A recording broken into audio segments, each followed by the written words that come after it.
Does that answer your question? Well, I guess it answered the question, but it doesn't solve the concern with considering the workload, because along with servicing multiple students, me for one, who I have 20 students going forward, that includes IEPs and having a higher level of responsibility, and it seems nearly impossible to be successful in that way. But I do understand that it wasn't distributed equally. My other question is, I think I forgot the other question, but yeah, that seems to be. I'm sorry, Ms. Allen.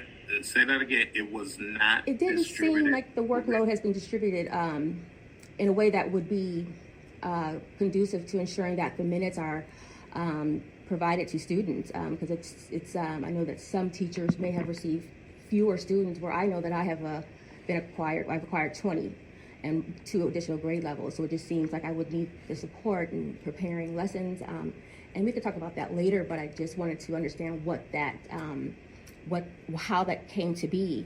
And then I also would like to just make a comment that, considering that I think I've heard this a few times, that the minutes were excessive for certain IEPs, and the IEPs are in question.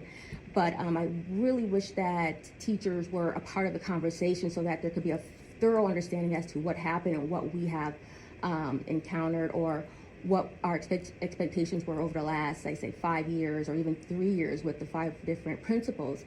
But it's I'm still sitting in a place of wonderment and just wondering what that is, or what may have been miscommunicated or misunderstood. But I do know that the problem of the diverse learner environment at Revis, the IEPs were not the problem. It was something much greater than that. And I feel like the teachers are taking on that of what has happened over the several years with respect to the DL department. And that's just my opinion, but I think the teachers should have some say in what is happening, or at least have a chance to explain what was the expectation for those IEPs that you're referencing. And that's just my comment. And I do appreciate that. Going into week 7, this may be week 8 for me. Many of the problems that we have with our DL structures are definitely becoming illuminated day by day. And with that, I think perhaps this can be a private conversation with you and I, and then come up again the next time we meet with the DL team to discuss further. But to address the point of workload, please don't get confused in terms of when you look at the listing of students served. You may be servicing for inclusion minutes a student who another teacher is servicing for resource minutes.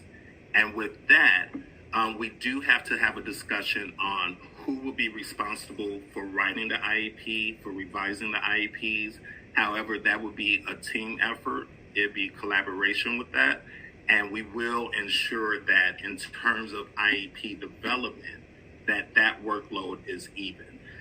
So I just want to make sure you're not confused and like, oh no, I'm servicing 10 additional students, and then thinking, oh, I got 10 additional IEPs to write or revise.